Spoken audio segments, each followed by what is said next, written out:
So here's the first type of reduction method that we're going to use, or the first type of answer. We are going to change this to a quadratic. So lambda squared minus 3 lambda plus 2 equals 0. And we're going to solve that.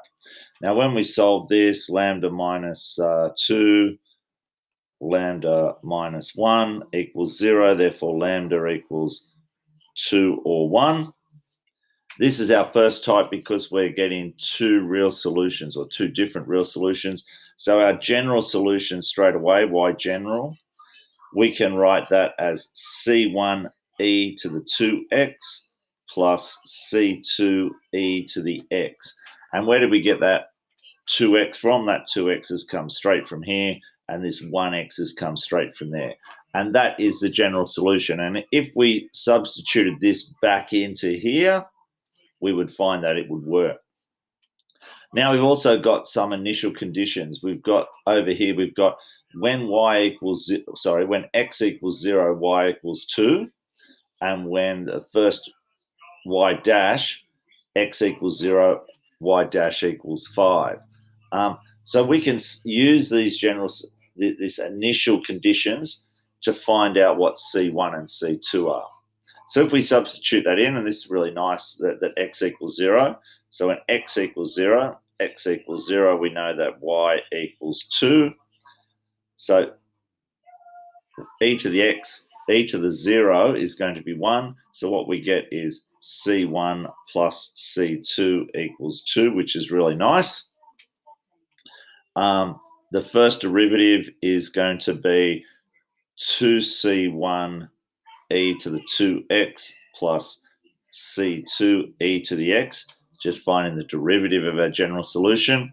And what do we know here? We know that, again, when x equals 0, y equals 5. So again, 2 to the power of 0 is going to be 1. So what we're going to get is 2c1 plus c2 equals 5. And we have two equations with two unknowns. And we can solve these pretty easily in lots of different ways. But I can see a solution, or I know a solution. Solution to this is if C1 equals 3, then C2 equals minus 1. Okay? 3 minus 1 equals 2. 2 times 3 is 6. Minus 2 equals 5. But there's lots of ways we could have solved those. We could have even put them in a matrix. Okay, so what does that mean about our general solution? Our general solution, y general, equals C1 equals 3, so 3e to the 2x minus 1e to the x. So that is our general solution.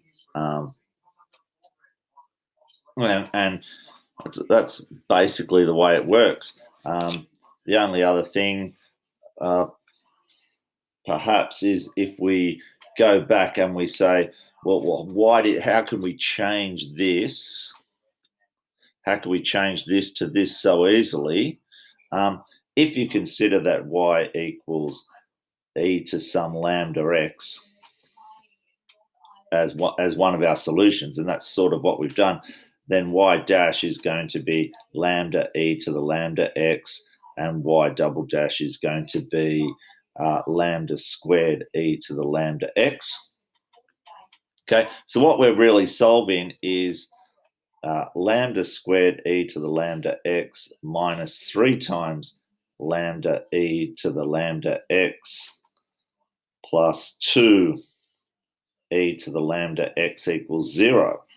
So that's what we're really solving. And when we take lambda e to the lambda x outside, what we get is lambda squared minus 3 lambda plus 2 equals 0. Now, this is obviously just exactly the same here. So we're saying that this could be 0 or this could be 0. Something times something gives us 0. Well, this can never be 0. So this has to be 0, and that's how we make that that change. The good thing is that is always the change. So do we really, it's nice to understand this, but that is always the change, and that is always the starting point. And as I said, you get three different situations where we have real roots that are different, real roots that are the same, and complex roots. Thanks.